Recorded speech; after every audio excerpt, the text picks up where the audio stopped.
네, 안녕하세요. 노조가 만난 사람 14번째 게스트는 이수아 취재기자를 모시고 이야기 나눠보겠습니다. 안녕하십니까? 안녕하세요. 네, 간단히 자기소개 부탁드립니다. 네, 저는 지금 보도국 소속이고요. 사회 2부에서 시청과 복지부 출입을 맡고 있습니다. 네, 시청과 복지부라고 하면 주로 어떤 아이템들을 하시나요? 시청은 서울시 아이템을 주로 하는데요. 주로 나오는 내용은 지자체 소개 내용이라던가 이른바 네트워크 뉴스. 예, 아니면은 서울시에서 추진하는 정책 관련 홍보 기사라던가 아니면 지금은 조금 아니지만 한참 지자체 선거 있고 이럴 때 박원순 서울시장. 시장 관련 내용을 다루고 있습니다. 박시장은 대통령이 될 것 같은가요? 저는 노코멘트. 예, 알겠습니다. 자, 출입처 기관장이니까. 네. 자, 이번에 민통선도 다녀오셨어요. 네.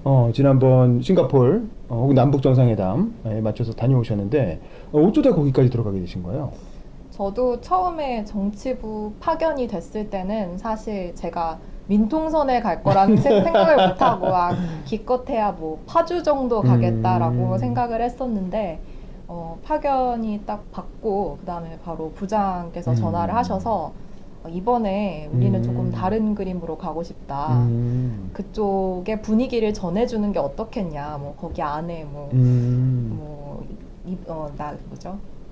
가족, 이산 가족 그렇죠. 이런 것도 설치하고 이런 얘기가 자꾸 나오다 보니까는 실향민들을 위한 공간. 예, 그래서 가서 보여주자. 그래서 저랑 한영광 선배랑 같이 갔었죠. 근데 들어서 군복을 입으셨던데 생중계하는 거 보니까. 어떻게 된 거예요? 사실 그 군복은 저희 아이디어가 아니었고요. 처음에 그 홍보 장교가 전화를 했을 때 이른바 정훈 장교. 예, 그래서 제가 전화를 했을 때 그냥 그쪽 분위기를 낼 수 있는 방탄 조끼 정도만 빌려주시면은 괜찮겠다라고 말씀을 그 조끼 드렸는데 하나 걸치려고 했는데. 네, 근데 그 자리에 사실 그 조끼만 그래서 가져왔었어요, 장교가. 근데 그 자리에 여자 중령분이 오신 거예요. 그래서 저희 촬영하는 걸 보시더니 조끼 갖고는 부족하다. 풀 장착을 해야겠다라고 말씀하시면서 이제 옆에 보초서고 있던 딴 장경물 거를 뺏어서 저한테 입히시고 뺏었다기보다는 잠깐 환복을 한 거죠. 예. 저희한테 협찬을 해주셨죠. 그래서 협찬을 해주셔서 제가 급작스럽게 입었는데 나름 내부에서는 좋아하신 것 같습니다. 군복은 처음 입어보신 거죠? 네, 저는 처음 입었는데 약간 제가 옛날에 푸른 거탑이라는 것도 있고 진짜 사나이 이런 걸 되게 좋아했었어요. 예능 프로. 이렇게 말해가지고 군대에 관심이 많아가지고 네, 저도 기대감을 갖고 갔는데 나름 PX도 가보고 네, GP도 보고 오고 남들이 할 수 없는 값진 경험을 했다고 생각해서 저 나름대로도 만족한 출장이었습니다. 그렇군요. 한영광 기자의 증언에 따르면 부대가 아주 들썩들썩했다고 합니다.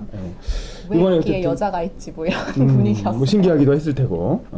그런 식으로 생중계를 되게 많이 하신 것 같아요. 그래서 싱가포르에서도 생중계를 하셨고 그 생중계를 많이 하다 보니까 방송기자연합회에서 주최한 교육에 또 강사로도 가셨죠.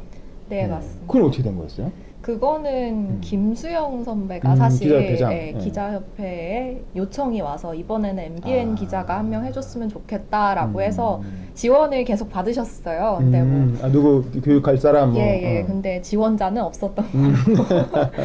그래서 어쩌다 보니까는 저한테 물어보셨어요. 갈 생각이 있냐 하셔서 저도 좋은 경험이 될 것 같아서 하겠다고 말씀을 드렸는데 제가 처음 들었을 때는 수습 기자들을 상대로 하는 교육이라고 해서 되게 부담감 없이 오케이를 했는데 나중에 리스트가 나온 걸 보니까 뉴스 타파 소속 10년차 선배가 계시고 막 거의 KBS 차장급이신 분들도 오시고 막 이러신 거예요. 그래서 제가 현장에 가서 굉장히 당황을 하고 제가 이런 멘트를 조언을 드려도 되는 건지 모르겠다 말면서 장황하게 시작을 해서 그럼 아예 교육 대상이 방송 기자들이었네요? 이미 현직인 방송 기자였고 근데 때마침 이제 KBS에서 공채를 해서 이제 수습 사원도 있긴 있었어요. 수습 기자들도. 근데 이게 굉장히 제 생각보다는 골고루 오셨다는 그 신기하네요.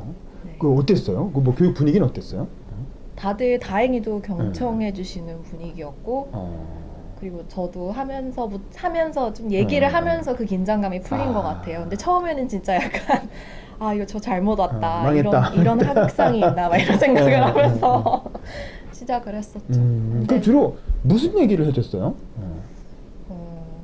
사실 중개가 어떻게 이루어진다 이런 얘기는 너무 원론적인 얘기고 그렇죠. 저보다도 기술 쪽 분들이 더 아시는 얘기라서 제가 그 부분을 말씀드리기보다는 제가 겪었던 어려움에 대해서 많이 말씀드린 것 같아요.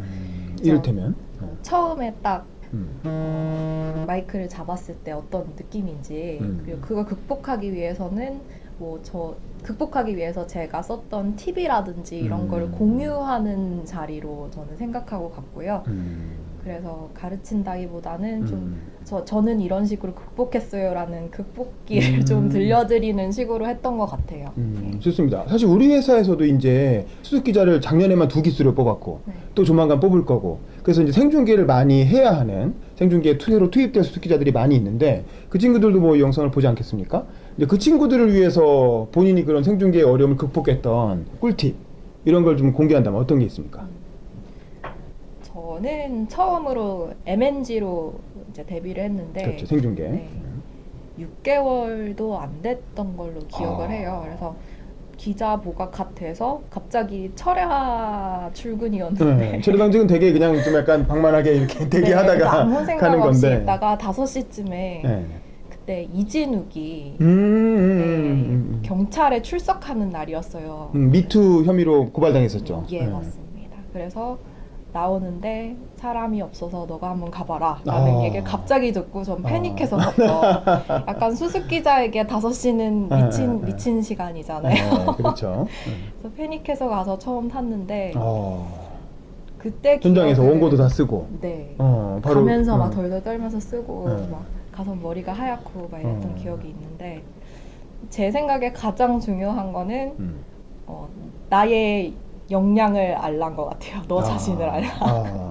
그래서 긴장 상태에서 내가 어느 정도 여유를 가질 수 있고 또 얼마나 많은 문장을 외울 수 있는지를 사실 이건 경험해봐야지 알긴 아는데 연습을 통해서도 어느 정도 알 수 있다고는 그렇죠. 저는 생각하거든요. 그래서 만약에 내가 많이 암기력이 안 좋은 사람이다 긴장 상태에서 그렇다면은 처음에는 무조건 쉽게 가야 된다고 생각을 해요. 그래서 제가 카메라 앞에 섰을 때 눈앞에 보이는 거를 쉽게 묘사하는 문장을 한두 문장 넣어주면 저는 도움이 많이 되더라고요. 그래서 그렇죠. 예를 들어서 뭐 배우 이진우 씨가 뭐 성폭행 혐의로 뭐 오늘 그때 무슨 경찰서였죠? 제가 수서경찰서였던 것 같아요. 수서경찰서에 출석했습니다라고 하면은 어떤 사람들한테는 이게 굉장히 많은 명사일 수 있단 말이에요. 맞아요. 그러니까 그렇기보다는 뭐 지금 이진욱 씨가 오는 현장에는 수많은 취재진들이 기다리고 있다. 근데 이진욱 씨는 뭐 조금은 긴장된 모습으로 기자들 앞에서 자신의 입장을 밝혔는데 뭐 내용 들어보시죠. 이런 식으로 가면 훨씬 쉽다는 거죠. 그렇죠. 이제 명사가 많이 없으니까 외울 필요가 없고 외울 그냥 상황을 필요가 없고. 생각하면서 얘기하면 되니까. 예, 그래서 그런 식으로 원고를 구성하면은 처음 중계를 탈 때는 많이 도움이 되는 것 같아요. 그러네요. 그리고 좀 그 질의응답을 해야 되는 경우도 있고 MNG 같은 경우는 우리 회사는 되게 한 번 질문하고 끝이지만 네. 생중계는 또 질문이 오고 가는 경우도 있고 뭐 그렇잖아요. 네. 그렇게 조금 더 업그레이드된 뭐 이렇게 꿀팁이나 뭐 그런 조언이 있다면 어떤 게 있을까요? 그런 순간에서 사실 가장 당황스러울 때는 네. 뭐 상황이 계속 변하잖아요. 생중계라는 게. 그래서 앵커분들께서는 현장 상황을 정확히는 모르시니까는 본인들이 궁금하신 거를 갑작스럽게 물어보실 때가 원고에 있어요. 없는 걸 물어볼 때가 네, 있죠. 그러니까 입을 맞추지 않고 갑작스럽게 특히 낮 시간 와이드의 네. 김모 앵커. 네, 잘 아시죠? 전 네. 노크멘터리스입니다. 네네네.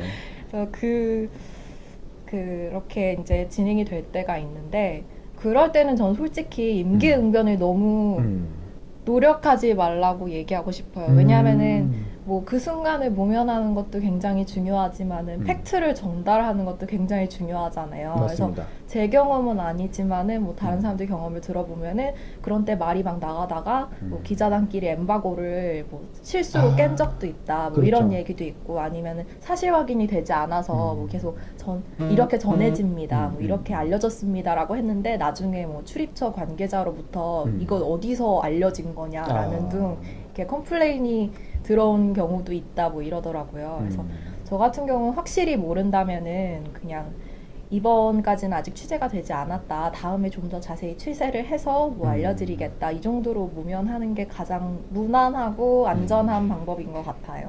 맞습니다. 그리고 MNG를 하다 보면 렉이 걸릴 때가 있잖아요. 네. 약간 이제 거기서 앵커가 질문을 한 것과 나의 귀에 들리는 게 시간이 좀 차이가 있기 때문에 방송으로 보면 약간 어색해 보이기도 하는데 그럴 경우에는 어떻게 하는 게 좋을까요? 좀 팁이 있다면? 가만히 서 계시는 게 나을 것 같습니다. 사고 안 나게. 네, 그냥 가만히 카메라를 보고 서 계시고요. 사실 네. 1, 2초 정도 렉이 걸려도 뭐 시청자들은 그렇게 이상하지 않거든요. 네. 기다려줄 수 있고 뭐 고개를 한번 이렇게 끄덕끄덕 한다든가 네. 뭔가 이렇게 들리고 있다라는 그런 제스처를 취해주는 것도 그렇죠. 나쁘지 않을 것 같습니다. 자, 어쨌든 이게 생중계 현장에서 또 요즘 사회부다 보니까 날씨 취재도 좀 저희 폭염 취재 음. 거의 매일 선배들하고 또 저도 포함해서 사회 2부가 계속 사회부가 발제를 기상청을 내고 담당하고 있고요. 있거든요. 네. 예. 고생이 많으십니다. 더울 때는 최고 더울 때 더운 곳을 가고 추울 때는 최고 추운 데를 가고 기자들은 다 하는 일이라 예. 고생이 많으십니다. 감사합니다. 이제 폭염이 계속 이어질 텐데 앞으로 더 많은 활약 기대하겠습니다. 지금까지 사회부에서 이수아 기자와 함께했습니다. 감사합니다.